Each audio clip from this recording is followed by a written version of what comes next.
दोस्तों, अगर मैं आपको बोलूं कि 2024 में निफ्टी 50 का सबसे बड़ा रिटर्न देने वाला स्टॉक कौन सा था, तो आप बोलेंगे रिलायंस, अडानी, इंफोसिस। नहीं, वो स्टॉक था एक ऐसी कंपनी का जो 1945 में स्टील बेचती थी, जो अपने फाउंडिंग पार्टनरशिप के साथ एक पार्टीशन में टूट गई थी और जिसके सीईओ को खुद की ही फैक्ट्री के अंदर बंद कर दिया गया था, वो भी 4 घंटे के लिए। और वो कंपनी 2024 में एक कार लॉन्च करती है, स्पेशल एडिशन, जो कि 135 सेकंड में सोल्ड आउट हो जाता है। आप जानते हैं कि ये कंपनी कौन सी है? ये कंपनी है महिंद्रा। लेकिन जो आप नहीं जानते वो है इस कंपनी की रियल कहानी। वो डिसीजन जो गलत हुए थे, वो अपॉर्चुनिटीज जो हाथ से निकल गई थी, और वो बेट्स जो इतनी रिस्की थी कि कंपनी डूब सकती थी, और वो फॉर्मूला जिसकी वजह से ये कंपनी हर क्राइसिस के बाद और बड़ी होती गई। तो आज अनफोल्ड इंडिया में हम सिर्फ सक्सेस स्टोरी नहीं सुनेंगे, हम डिकोड करेंगे महिंद्रा की कहानी, जीप से ईवी एम्पायर तक। तो चलिए वीडियो को शुरू करते हैं। मैं हूं सौरभ और आप देख रहे हैं अनफोल्ड इंडिया। सबसे पहले दोस्तों एक मिसकंसेप्शन को क्लियर कर लेते हैं।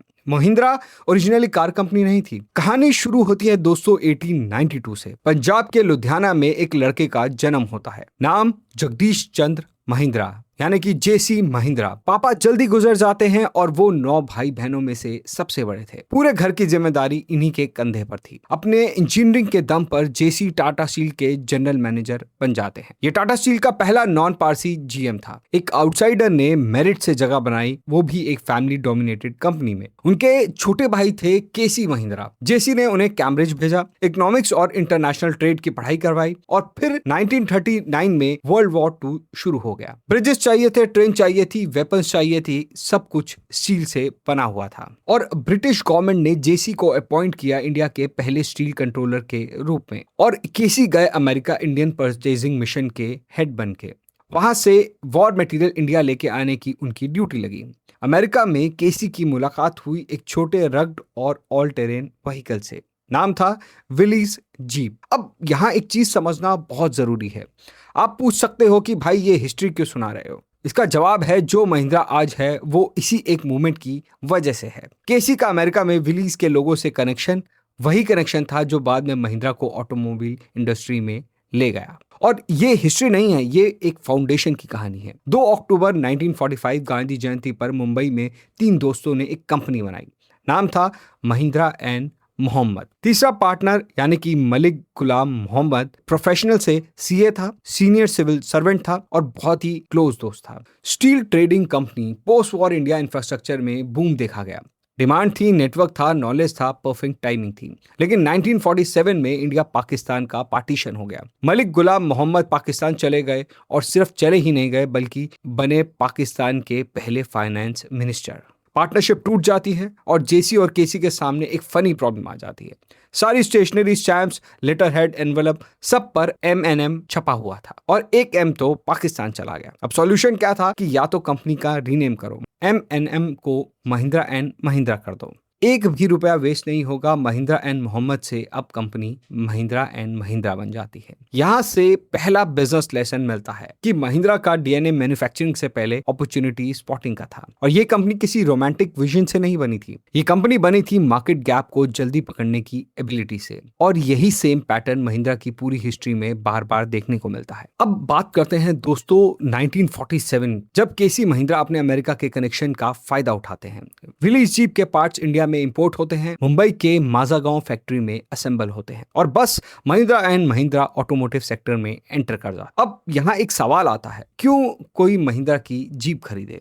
सोचो, उस वक्त का इंडिया नया नया आजाद हुआ था, रोड्स टेरिबल थे, आर्मी को स्टडी व्हीकल चाहिए थे, गवर्नमेंट ऑफिशियल्स को ऑफ रोड कैपेबिलिटी वाले व्हीकल चाहिए थे, जमींदारों को टफ टेरेन हैंडल करने वाली गाड़ी चाहिए थी। और महिंद्रा ने अपनी CJ3A जीप का टेस्टिंग शुरू कर दिया। राजस्थान के डेजर्ट में टेस्ट हुआ, बिहार के कच्ची सड़कों पर, वेस्टर्न घाट्स के पहाड़ी रास्तों पर, हर जगह महिंद्रा को टेस्ट किया गया, और ये हर जगह पास भी हुई। 1955 इंडियन आर्मी 500 महिंद्रा जीप्स का ऑर्डर आता है। 1965 और 1971 के इंडिया पाकिस्तान वॉर में महिंद्रा की जीप्स बैटल फील्ड पर देखी गई। और ये सिर्फ एक प्रोडक्ट सेल नहीं था, ये था वॉर में कमाया हुआ ट्रस्ट। यहीं से दोस्तों बन गया महिंद्रा का पहला ब्रांड मोड, यानी कि वो अनफेयर एडवांटेज जो कॉम्पिटिटर्स कॉपी भी नहीं कर सकते। और इसी दौरान एक ट्रेजेडी देखी गई। 1951 में जेसी महिंद्रा का हार्ट अटैक से देहांत हो गया। केसी ने चेयरमैन की जिम्मेदारी ली, और 1963 में केसी का भी देहांत हो जाता है। उनके बेटे केशव महिंद्रा अब चेयरमैन बन जाते जाते हैं। कंपनी चलती रहती है। 1963 में महिंद्रा ने अमेरिका के इंटरनेशनल हार्वेस्टर के साथ एक ज्वाइंट वेंचर किया, इंडिया में ट्रैक्टर लॉन्च किए। और अब यहाँ से एक चीज समझना बहुत जरूरी है, महिंद्रा ने ट्रैक्टर ही क्यों लॉन्च किए? क्योंकि इंडिया की 70% पॉपुलेशन फार्मिंग पर डिपेंडेंट थी। फार्म मैकेनाइजेशन इनएविटेबल थे और महिंद्रा ने इस नीड को अर्ली पकड़ लिया। ये ट्रैक्टर महिंद्रा के लिए सिर्फ एक बिजनेस लाइन नहीं थी, ये एक शॉक एब्जॉर्बर का काम कर रही थी। जब भी ऑटोमोटिव स्ट्रगल करता है, फार्म इक्विपमेंट बिजनेस कंपनी को संभालते हैं, यानी कि ये एक पोर्टफोलियो कुशन था। ये वही लेसन है जो हर एंटरप्रेन्योर को समझना बहुत जरूरी है। एक ही प्रोडक्ट या फिर एक ही मार्केट पर मत करो। और 1981 में एक आदमी ने क्वाइटली महिंद्रा ज्वाइन किया। वो थे जेसी महिंद्रा के पोते, यानी कि आनंद महिंद्रा। और बिलीव इट और नॉट, वो ये बिजनेस ज्वाइन ही नहीं करना चाहते थे। ये वो पार्ट है दोस्तों जिसके बारे में कोई नहीं बताता। आनंद महिंद्रा, जो कि आज इंडिया के सबसे पावरफुल इंसानों में से एक है, फैमिली बिजनेस कभी ज्वाइन ही नहीं करना चाहते थे। उन्हें शौक था फिल्म्स बनाने का। उनकी माँ एक बॉलीवुड एक्ट्रेस थी और सिनेमा और आर्ट्स ने एक गहरी जगह बनाई थी आनंद महिंद्रा के अंदर। और दोस्तों 1973 में उन्होंने लिया हार्वर्ड यूनिवर्सिटी में एक एडमिशन, बिजनेस के लिए नहीं, फिल्म स्टडीज के लिए। और हार्वर्ड 1973 फिल्म स्टडीज क्लासमेट थे उनके बिल गेट्स। 4 साल की पढ़ाई की, इंडिया वापस आए, कुंभ मेले पर एक डॉक्यूमेंट्री भी बनाई जिसका नाम रखा था यात्रा, और उस डॉक्यूमेंट्री पे उन्हें अवार्ड भी मिला। और एक और चीज जो बहुत कम लोग जानते हैं वो है वही हार्वर्ड जहां आनंद गए थे फिल्म मेकिंग सीखने। आज वहीं एक पूरा सेंटर है जिसका नाम है Mahindra humanities centres, Harvard university. Anand Mahindra ने हार्वर्ड ह्यूमैनिटीज को उस समय $10 मिलियन डोनेट किए थे और हार्वर्ड ने उस सेंटर का नाम ही रख दिया था महिंद्रा ह्यूमैनिटीज सेंटर।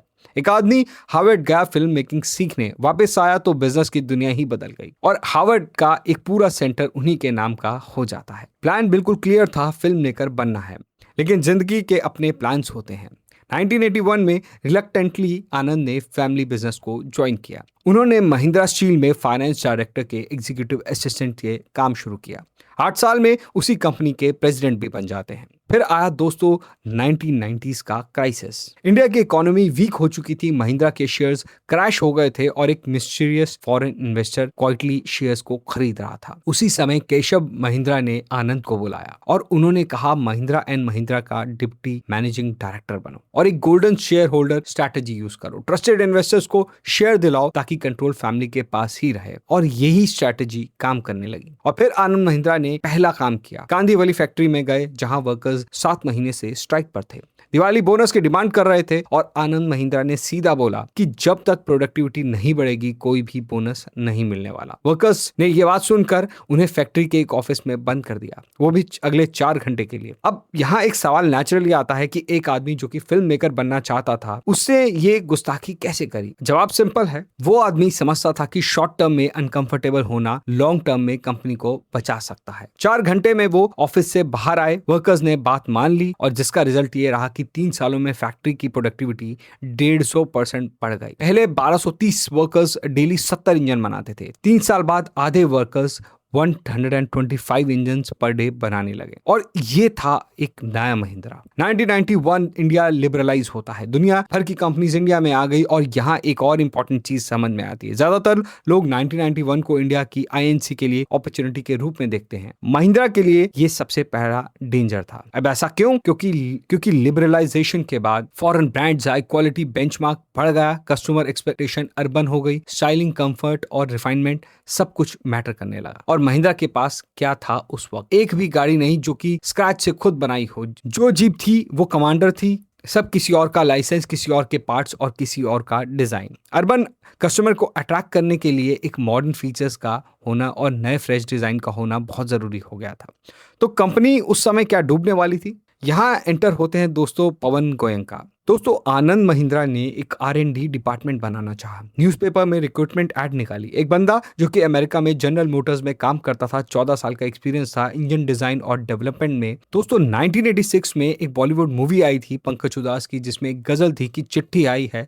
उस गजल ने उस बंदे को अंदर से तोड़ दिया और वो इंडिया वापस आने पे मजबूर हो गया और नाम था पवन गोयनका। 1992 में वो मुंबई लैंड करते हैं। एयर इंडिया की स्ट्राइक होती है मुंबई में, बाबरी मस्जिद कंट्रोवर्सी की वजह से सब कुछ बंद हो रहा होता है। महिंद्रा का ऑफिस भी बंद था, सिर्फ एक इंसान था ऑफिस में, आनंद महिंद्रा। उनकी पवन गोयनका के साथ मीटिंग होती है। पवन गोयनका जिनकी जीएम सैलरी थी लगभग $1,20,000 पर ईयर की, महिंद्रा में वो 7 लाख एनुअल पर ज्वाइन कर गए। अब यहाँ एक बात समझ में आती है कि देश की मोहब्बत का कोई भी मोल नहीं होता। 1997 में आनंद महिंद्रा ने गोयनका से पूछा, अगर तुम स्क्रैच से खुद ही गाड़ी बनाओ तो R&D में कितना खर्चा आ सकता है? गोयनका बोले लगभग 600 करोड़। अब सुनो, उस वक्त महिंद्रा का एनुअल प्रॉफिट जो कि सिर्फ 250 करोड़ का था। मतलब अगर ये एक्सपेरिमेंट किया जाता तो 2.5 साल में पूरा प्रॉफिट दाव पर लगाना पड़ता। बोर्ड ने मना कर दिया क्लियरली, रिस्क, क्योंकि रिस्क बहुत ज्यादा बड़ा था। आनंद महिंद्रा ने डायरेक्टली एक लाइन बोली कि अगर ये प्रोजेक्ट फेल हुआ तो मैं रिजाइन कर दूंगा, और बोर्ड इस बात को मान गया। 120 इंजीनियर, एवरेज एज 27 साल, 5 साल की मेहनत, 550 करोड़ की इन्वेस्टमेंट, और 2002 में लॉन्च होती है दोस्तों महिंद्रा स्कॉर्पियो। महिंद्रा स्कॉर्पियो 2002 की इंडिया की first fully in house build and design engineering SUV थी। स्कॉर्पियो ने मार्केट को दोस्तों 3 सिग्नल दिए। पहला सिग्नल, महिंद्रा सिर्फ असेंबल नहीं कर सकता, बिल्ड भी कर सकता है। दूसरा सिग्नल, इंडिया में home grown SUV aspiration create किया जा सकता है। तीसरा सिग्नल, महिंद्रा सिर्फ रूरल ब्रांड यूटिलिटी नहीं रहेगा। अब अगर मैं नंबर्स की बात करूं तो 2003 में कंपनी का प्रॉफिट 140 करोड़, 2007 में 1060 करोड़, और आज तक 10 लाख से ज्यादा स्कॉर्पियो बिक चुकी हैं। 2023 में जब स्कॉर्पियो ने 9 लाख सेल क्रॉस की थी, तब किसी ने आनंद महिंद्रा को ट्वीट करके कॉन्ग्रेचुलेट किया था, और आनंद महिंद्रा का जवाब था कि अगर स्कॉर्पियो फेल हो जाती तो मुझे बोर्ड से फायर कर दिया जाता। और आज मैंने अपना पूरा करियर इस गाड़ी के लिए दांव पर लगाया। और ये सिर्फ एक कार लॉन्च नहीं था, ये वो मोमेंट था जब महिंद्रा ने डिसाइड किया कि वो सर्वाइव नहीं करेगा, वो कम्पीट भी करेगा। स्कॉर्पियो के बाद महिंद्रा ने दोस्तों 3 चीजें समझी। पहली, मॉडर्न इंडिया में कस्टमर सिर्फ यूटिलिटी नहीं खरीदता, वो खरीदता है आइडेंटिटी। तो महिंद्रा ने क्या किया? थार ने दिया लाइफस्टाइल डिजायरेबिलिटी, XUV 700 ने दिया feature rich tech led positioning, Scorpio N ने कन्वर्ट किया लेगेसी को प्रीमियम एग्रेशन में। और रिजल्ट देखो, SUV revenue segment market share की अगर मैं बात करूं तो फाइनेंशियल ईयर 2024 में 20.4% का था, और अगले साल 2025 में 22.5% का था, और क्वार्टर 3 फाइनेंशियल ईयर 2026 में ये 24.1% का, और मार्च 2026 में 60,270 एसयूवीज एक ही महीने में सेल हुई। ये कोई नॉर्मल ग्रोथ नहीं थी, ये साइन था कि महिंद्रा ने अपनी पूरी ब्रांड इमेज को यूटिलिटी से एस्पिरेशन प्लस यूटिलिटी में अपग्रेड किया था। 15 अगस्त 2026 को महिंद्रा ने लॉन्च की थार रॉक्स, जो कि सिर्फ 16 महीने में 1 लाख की सेल क्रॉस कर देती है। XUV 700 की बात करूं तो दोस्तों 2021 में लॉन्च की, 2025 तक 3 लाख क्यूमुलेटिव सेल्स देखी गई। सितंबर 2024 में महिंद्रा ने 51,000 मंथली यूनिट्स सेल करने का रिकॉर्ड बनाया। हुंडई को डिस्प्लेस करके इंडिया की नंबर 2 कार ब्रांड कंपनी बन गई महिंद्रा, और सिर्फ मारुति से पीछे। अब यहाँ एक इंपॉर्टेंट इंसाइट भी आता है दोस्तों, महिंद्रा का जीनियस ये नहीं था कि ये हर सेगमेंट में बेस्ट प्रोडक्ट बना रही है। महिंद्रा का जीनियस ये है कि ये ड्यूरेबल डिमांड पूल्स आइडेंटिफाई करती है। तो महिंद्रा का एक पैटर्न रहा है, वहां जाओ जहां डिमांड डीप हो, कंपटीशन कंफ्यूज हो, और कस्टमर को फ्लैशेस से ज्यादा डिपेंडेबल चीज चाहिए हो। इसीलिए महिंद्रा हाइप पर कम, कैटेगरी कंट्रोल पर ज्यादा काम करती है।